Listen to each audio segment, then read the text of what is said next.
Hi, this is Dr. Ben Morrill. Welcome to episode 61 of Reptile Genetics Weekly. Glad to have you here. And today we're actually going to put some pressure on you. We've got a test. We'll be able to see how you do when we talk about things being in the same gene or the same mutation or identical or compatible. We're going to test you. So you have to take the test and let us know in the comments how you did. But as far as updates go, we have, as always, fast tests are going out almost every day. So those are still going really well with the 1 to 2 business day turnaround from when we get the sheds here. Sex determination for colubrids and ball pythons is still a 3 to 5 day turnaround. We're doing those usually 2 or 3 times a week. So you get those pretty fast. Not quite as fast as the fast test, but pretty close. And then panels, we've had results going out. And if you did a panel over the last 2 or 3 weeks and you're looking for results, then I think probably by today they should all be updated if they aren't already.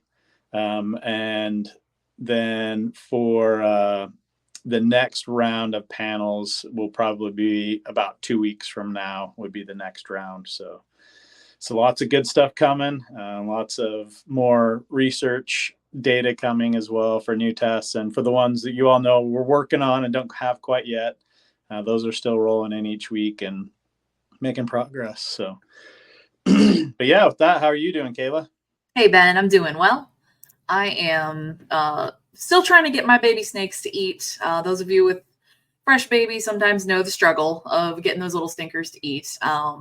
But I'm doing well. I'm still waiting on Clover to give us new eggs. She is like still in that pre-lay shed and is thicker than a bowl of oatmeal. So I'm doing great over here. And sorting through lots of sheds, helping out with like the hognose and corn snake sheds that you sent my way so we can start sorting them. You might get a little, if you sent stuff into us that are one of those species, you might get a little shout out on our social media once in a while, especially if we get like a big pack full of them and I'm like, oh, these are awesome. You might see something on there. So be sure to follow us on Facebook and Instagram if you aren't there already. But otherwise, yeah, doing good. I'm excited to talk about, like, we put together a whole lot of data today to show you guys, for those of you who have had questions about, what do you mean, these two are identical, but we don't know, what do you mean these two genes are identical, or what do you mean the same thing has 2 different mutations? We're going to talk about that today. So I'm excited to see that. Let's get started, I guess. Or at least for our updates. Ben, do you want to talk about these? Yeah. So now that we're a little ways, a year and a half, coming up on this fall being 2 years, working with both Clutch and Morph Market as our vendors, they're starting to decide they want to do things a little differently, how they're going to price things. And Clutch, they're the ones that first thought of the idea of having like a pick 3, pick 4, pick 5 kind of a thing. And so now what they're doing there, I think they're calling these bundles. So you can do a bundle, you can do 2 genes, you can do 3, 4, 5, and then once you get up to, so I guess the pricing there for 2 it's 75, for 3 it's 95, for 4 it's 110. And then after that, it's just another $10 for each additional one. So you may say, well, the panel is only 130. Why would you want to get, 6 or 7? But the thing with these bundles is these are all done by fast testing. And so if you wanted to test 6 different things and do that as these bundles through Clutch, then all 6 of those would be done as fast tests. So you would have those results with that 1 to 2 day turnaround. Whereas the panel, sure, you can do that, similar price or cheaper, depending on if you wanted to do 12, obviously the panel would be much cheaper. But the panel obviously takes 3, 4, sometimes 5 weeks for us to get that data back to you, those results back. So this is a really cool way Clutch figured out how to make this available. So you can do these bundles. You can choose if you want to do 3 different mutations or 4 or 5. You choose which ones you want. You get exactly what you want, what you paid for, and you get a discount because they're tests on one individual. And really cool that they're able to program that in, make that happen, and it is available now on Clutch. Awesome. And Morph Market threw in a little a discount for the whole month of June, so 25% off on all shed testing through us. So be sure to take advantage of either one, whether you use Morph Market or Clutch for your shed testing. And it doesn't matter how many. If you're just getting one single gene test, 25% off. If you're getting one sex determination test, 25% off. If you're getting 3, 30, whatever, it's all 25% off immediately. But if you do have 30 or 40 that you want to test, even if it's not going to be until July, August, whatever, you can go ahead and take advantage of the 25% off right now. And but also you can send an email to raregeninc@gmail.com if you have, like I said, the more that you want to prepay for, the more of a discount we can give you. And so if you have 30, 40, 50, we can potentially give you an even better discount. Awesome. That's really cool. That's really cool of you guys to do that too. And I mean, we like to take care of our breeders, especially during baby season. Being able to order in advance and potentially getting an even steeper discount on that is fantastic. So, yeah. And also, you and Sean are going to Pomona, right? Yeah, it's coming up quick. We'll be leaving, I think, it's the Friday before, so like the 28th, we'll be flying out, and both Sean and I will be there this time. I got to go last year. We'll both be there this year.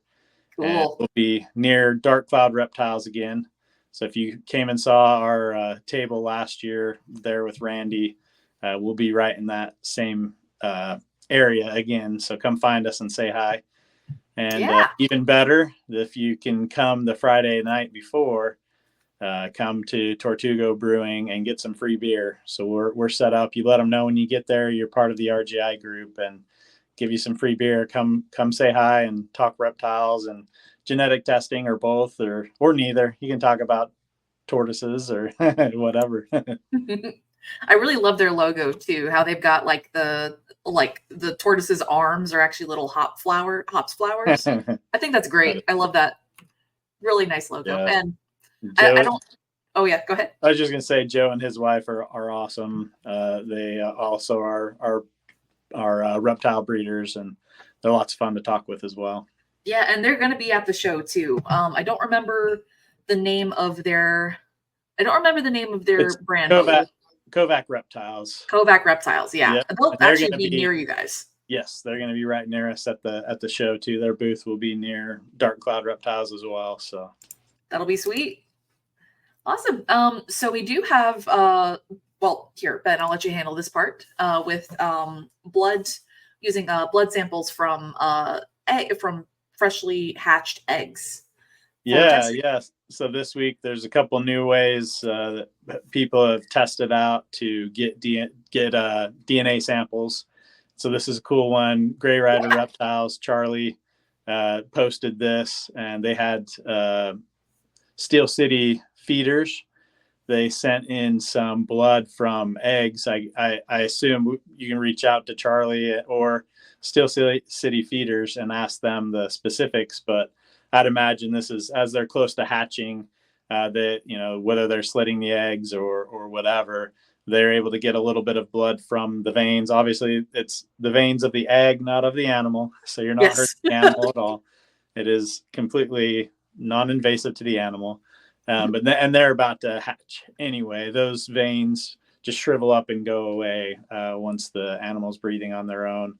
But yeah, so they were able to get some blood drops and do the testing, and so they actually had their results on whether they're yellow belly or not before the animal had their first shed. So that's pretty cool, and it seemed to work well. If you're interested in doing this, you can reach out to Charlie or to us. Either way. The things to watch out for is you really want to be careful with cross-contamination. Make sure, however you're doing this, you're not touching the blood of one and then, touching all over on one and then on another, and potentially cross-contaminating from your two babies. The other thing is, obviously, you would need to separate the eggs before the animal leaves the egg, so you know for sure which one came from which egg. So kind of requires some some extra work and planning if you wanted to do this, but it looks like it did work well. So like I said, reach out to Gray Rider Reptiles or Steel City Feeders, and you can ask them more specifics, but pretty cool to give it a try, and it looks like it worked. Yeah, definitely. That's cool. So we actually have another way that you can get samples that was shown to us by our friend Travis Wyman. And I believe this is more for adult ball pythons, but could be for, but I guess it could work for smaller ones as well. But we'll show you a I would video. imagine so. Yeah, Yeah. it's something over the next few days. I'll do some more testing Mhm. myself and make sure things work. But yeah, it looks like a really slick way. I had no idea, but apparently, and if you want to go ahead and play the video, Yeah. apparently you can just remove the spur on a ball python. It comes off really easily. And what Travis said is a lot of the time they'll just come off in a shed. So Yeah. snake sheds, that spur will just come off and they just regrow back. So it's Yeah. not attached at all, comes off really easily. And Travis was able to extract good DNA, got some DNA, not like amazing amounts, but it will likely be plenty to be able to do testing on. So I'll Yeah. be trying that Absolutely. out over the next couple of days. And if it works well, we'll put like we did for the scale clipping video, we'll put a short video up and let you know, hey, this is a good way to go. And would be similar to scale clips. You probably want to give us, both spurs per individual in a Yeah. baggie, and looks like we'll likely be able to get testing from that too. But like I said, we'll test it out some more and make sure and do another video if it looks like it's for sure a good way to go. Yeah, I mean, that's amazing. Like, I didn't know you could do that at all. But I mean, Yeah, animal doesn't seem stressed, just kind of a, just yoink. There it is. yeah. And they just come off when you shed sometimes anyway, and they just grow Yeah. back. There's no damage being done, and it's really simple and fast. And once Yeah. again, you want to be kind of careful if you're doing several animals that you're not cross contaminating. Yep. But yeah, it looks like a really slick way. You wouldn't have to wait for a shed, just pluck a spur or two and send them in. Yeah. Easy enough. But we'll Um, let you know after we test yeah. it some more if for sure works. But it's a cool idea, and I had no idea. Right. Yeah. No, that's cool. Uh, uh, Sadly, we wouldn't be able to do that with our colubrids or other species that don't have the spurs, but that is a nice advantage with pythons. Very cool. And I guess, I imagine like they use their spurs to help like position themselves when mating. Uh, so I guess after they're done mating, or if it's an animal that you don't plan to use this season, then maybe don't do that. But we'll Well, do more testing. and you do want to be careful if they have been actively mating, then there could be contaminating DNA from any females that they've been with. That's true. Yeah. Okay. But obviously, if it's a female, she doesn't. Not that I know of. Maybe someone can show a video of a female using spurs, but I haven't seen that. Yeah. Okay. Cool. Well, that I'm excited to learn more about that as you do a little more digging. So next segment we have is just talking about the quality of the samples that we run and the quality of the tests. So Ben, do you want to talk about this? Yeah, so we just wanted to point out, just have you all kind of think through this. At this point, a year and a half into doing lots of genetic tests, we've run tens and tens of thousands of samples. But if you just think about it as if we ran 10,000, okay? So we'll keep the number simple, 10,000 samples. And the PCR tests, we've said from the very beginning, no test is 100%. You can't expect things to be right 100% of the time. We wanted to take 50% pos hets and 66% pos hets and up that like over 99%. That's what we want to do. We can't get to 100%. Everything always will have some problems here and there.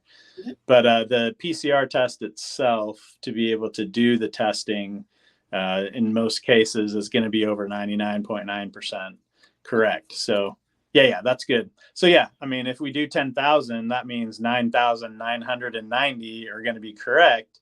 That means there's still 10 that could be incorrect in any batch of 10,000 samples. So, you as the one getting results back, if you ever see, especially in a panel where some of the things what your animal is or what it should be, you have a really good reason to believe either you bred them yourself or who you got them from. If you get results that are odd, let us know. Say, hey, this is what I expected, or I didn't know that was in the breeding at all, or whatever. As long as the PCR test is correct, which most of the time it is, but still 10 out of 10,000 could be a problem with the test. But the other sources of error are on the customer side. Preparing the shed could potentially mix up sheds. We had one time where somebody had actually had a visual clown in with a het clown female, or a pos het clown female. And they sent the shed in and were testing to see if the female was actually a het clown, but they had accidentally taken the piece of shed from the male when he was in with them, and so it tested Oh no. clown. And when they Yeah. sent another shed in from that female, like, oh yeah, she's a het, and then put two and two together. Oh, that was because there was a little piece of shed from the male in there, and that was what we tested the first time. So, and then on our side, we can make mistakes.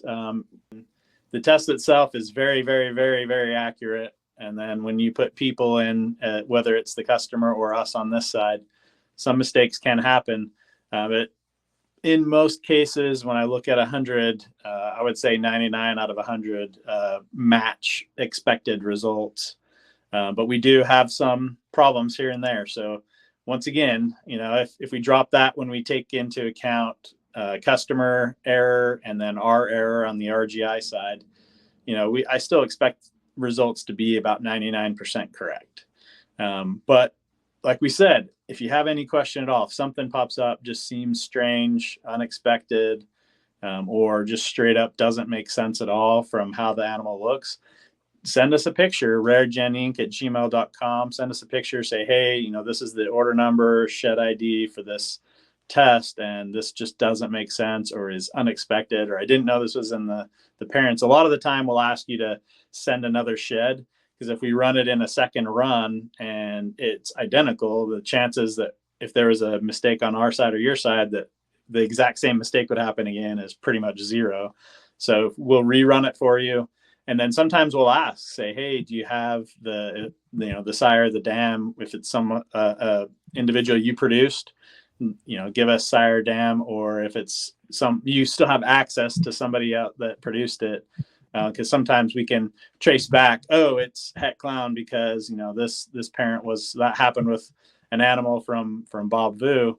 The person got it and didn't expect het clown at all, but then when they talked to Bob Vu, he's like, oh yeah, that animal was a pos het clown. So we proved that animal as being het clown for that customer, but then also proved the pos het breeder that was Bob's to be het clown. So that's cool. So anyway, that's really how we're able to fix tests, make tests better, and then fix any problems we have with a mistake on the customer side or our side. Is feedback from you all. You have to reach out to us, and it will take a little time sometimes, but it's something we definitely want to do, because we want all the testing to just continue to get better and better, and we can only do that with you all reaching out and giving us feedback. Yep. And reach again, we have it on there, and I have it on there twice now. If you have questions or something's not quite right, email Sean, raregeninc@gmail.com. Okay, ready to get into the meat of what today's episode is about? Yes, the question is if the viewer is ready for the test. Yes. So we have like a whole bunch of tables and visuals that we're gonna go through. So feel free to pause, like when we're about to go to the next part of it, to where we show, like, is it going to be visual? Are these identical genes? What have you? Or are they compatible? And see if or if you've been following along with our research, or if you are following along with what the community has been figuring out. So yeah, let's take it away. Yeah, and so hopefully once we go through this will help everybody to kind of communicate these kinds of things a little easier. We have a better idea when we're talking about things, what everyone means, and maybe we can use some of the same terms to help people understand what to expect when you put two animals together.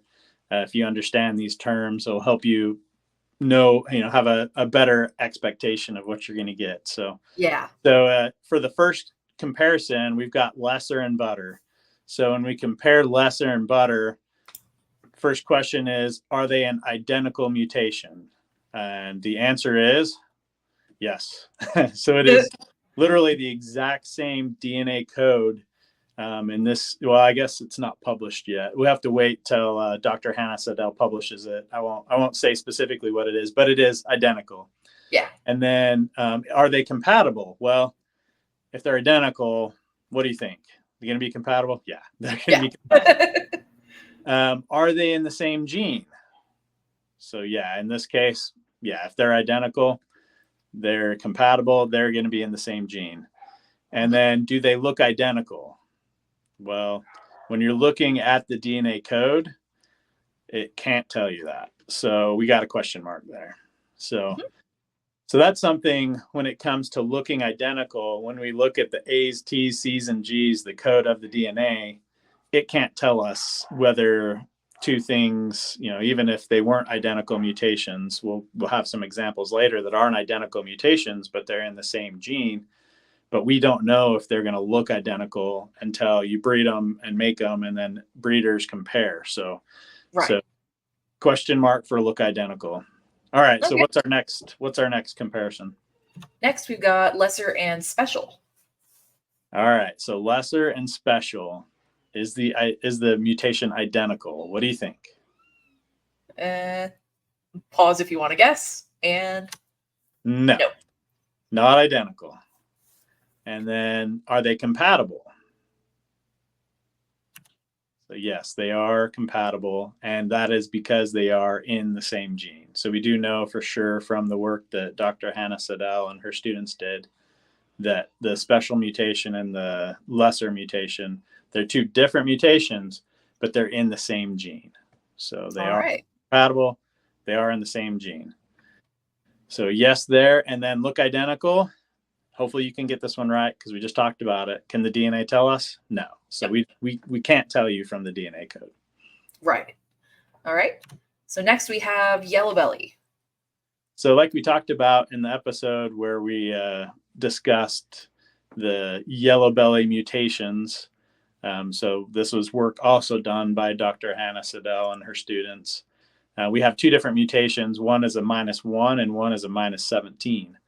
So you already have a very good idea. You can guess this one, right? Is it an identical mutation? No. They're different. Because they're two different mutations. Exactly. One's a minus. Literally, when you look at the code, one form of yellow belly, you have one of those A's, T's, C's, or G's is missing. And the other one, there's 17 of those A's, T's, C's, and G's missing. So they're different mutations. Are they compatible? Yes, they are compatible, and that's because they are in the same gene. So, and then do they look identical? Can we tell that from the DNA code? No. Fair enough. For the next one, gravel and asphalt. All right. So with gravel and asphalt, do y'all think they're identical mutations? So in that case, they're not. Are they compatible? So when you put gravel and asphalt together, or with yellow belly, they're all part of the same gene. So that's your next question as well. It is in the same gene, so they are compatible. And can we tell from the DNA code if a gravel and asphalt will look different? Still can't. Never going to be able to. Yeah. Next is Spark and Spectre. All right. So what do you think? Are they identical mutations? No. So that's, once again, all these yellow belly complex and blue-eyed Lucy complex, all of these mutations were found by Dr. Hannah Sadell and her students.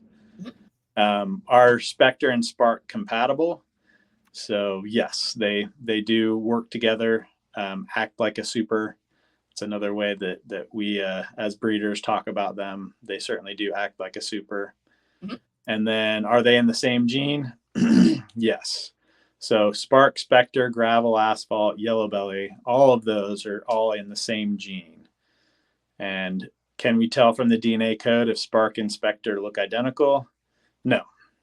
So we've got a very clear, predictable answer for that from now on, I hope. Yeah. We cannot tell that from the DNA code. Mhm. You all as breeders and keepers have to tell us, hey, when I breed this, I can tell it apart from that, or when I breed these two things, they look the same. That has to Yep. come from breeders. So So Ultramel A and Ultramel B. all right, so we had videos about this back in the day as well. So are they identical mutations? No. So we do have to, when you pay for a Ultramel test, we are actually testing two different things. We have to test for the A mutation and for the B mutation. So no for identical mutation. Are they compatible?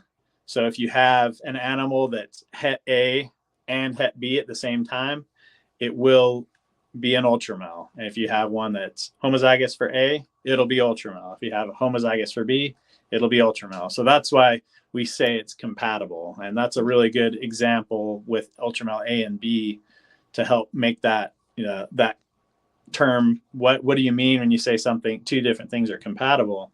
If you have one copy of A and one copy of B in one animal, it will be an Ultramel. Yep. So if you look at those two ball pythons in that same picture, which one is the Ultramel A, which one is the Ultramel B? It doesn't matter, basically. Yeah. And, it is indeed in the same gene. So we can answer that too. And then can we tell from the DNA code if they'll look identical? Once again, can't tell for sure. From what we've heard from breeders is they aren't able to see two different things, kind of like the yellow belly -1 and yellow belly -17. Can't tell them apart so far, but that information has to come from breeders. So yep. We can see the DNA will show us a code, but we aren't going to be able to see how it's expressed in an animal.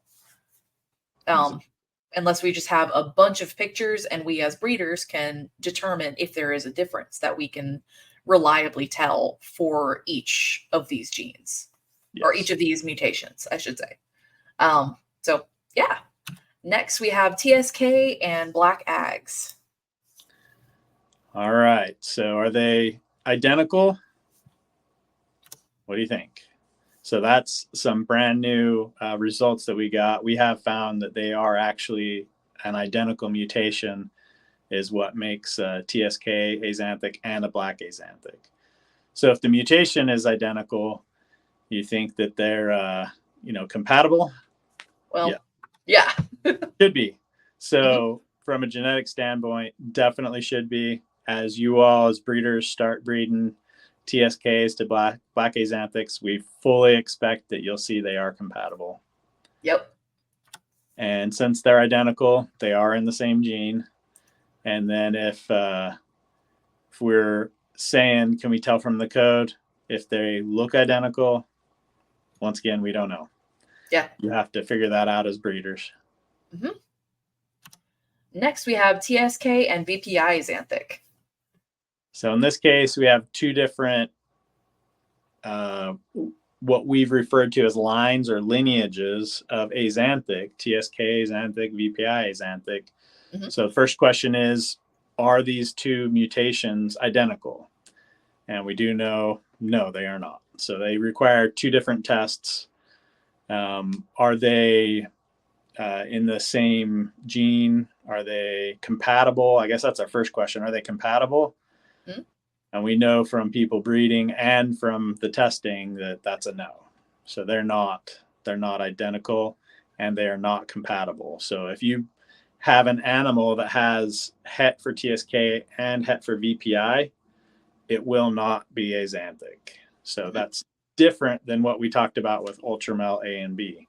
So that's why TSK and VPI would be referred to as not compatible, because if you have Het for both, one for TSK Het, one for VPI Het, you do not get an axanthic. And are they in the same gene? There's a no there too. So they're different mutations in different parts of the genome. They're not compatible, But if you have 2 copies of VPI or 2 copies of TSK, you can get an axanthic animal. So it's a similar phenotype or similar look that's made by 2 completely different genes. They're different mutations on different genes, on different chromosomes. Yep. But that's a really cool, interesting thing about axanthic is we have multiple ways you can make an axanthic that are completely not compatible. Yeah. And do they look identical? Well, that's not something we can say. Yeah, can't say from the DNA code. Yep. There's going to be some madman or madwoman out there who's going to make a double visual VPI and TSK slash black axanthic. We don't know if it'll look different, honestly. So if and when it happens, I mean, we'll be able to test and confirm it, but Yep. we don't know what it'll look like. So next we have TSK and GCR axanthic. All right. So TSK and GCR, if you've been following our research, you can answer this. Are they an identical mutation? What do you think? No, they're not. They are separate. What about as far as being compatible? Are they compatible? No. So not compatible, not identical. Are they in the same gene? No. So just like the relationship between TSK and VPI, the relationship between TSK and GCR is also different mutations on different genes, on different chromosomes. So they're very different things, but if you can get homozygous for TSK or homozygous for GCR, you can get an axanthic animal either way. And do they look the same from the DNA code? Can't tell you. We don't know. All right. And next is GCR and MJ axanthic. So with GCR and MJ, and this is something also we've talked about recently, new data and analysis that we have, we still don't have a test that works great. It works good, but not good enough to be able to use as a test for customers. So when we talk about GCR and MJ, are they an identical mutation? What we can say now is likely. So it looks like the majority of the time, MJ and GCR give us identical markers. And so it's very likely that that it is an identical mutation that causes both GCR and MJ. So are they compatible? If the first one is yes, then the second one would have to be yes. Since it's very likely, then it's also very likely that they're compatible, but we don't know for sure yet. And once again, if it's a yes to the first 2, it'd be a yes to the third. Since it's very likely, then it's still very likely that they would indeed be compatible and be on the same gene. And then once again, can we tell from the code whether they'll look identical? No. Yeah. All right. And lastly, acid and confusion. Yeah, so this is one we just released information last week. So this is one a lot of people were asking questions about, trying to understand exactly what it is that we're saying about acid and confusion. What is, when you compare and contrast acid and confusion, what's the same and what's different? So this will help. Now that you've kind of seen all these other comparisons for morphs and mutations that you're familiar with acid and confusion, what we're saying for the first question is that an identical mutation, the answer is no. So we see very different markers when we run acids. They're positive for the acid markers and negative for the confusion markers. And when we run confusions, they're negative for the acid markers and positive for the confusion markers. So it definitely seems like it's 2 different events, 2 different mutations. Now, are they compatible mutations? Well, they're very close to each other.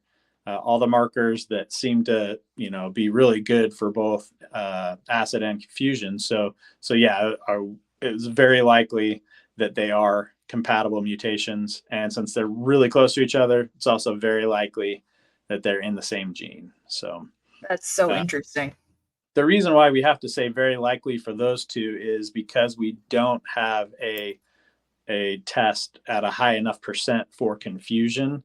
to be completely confident we know what's going on there. Mhm. So that's why we're saying we're confident enough with it not being an identical mutation, but we don't know for sure where that confusion mutation or like the best markers for it are yet. We're still looking.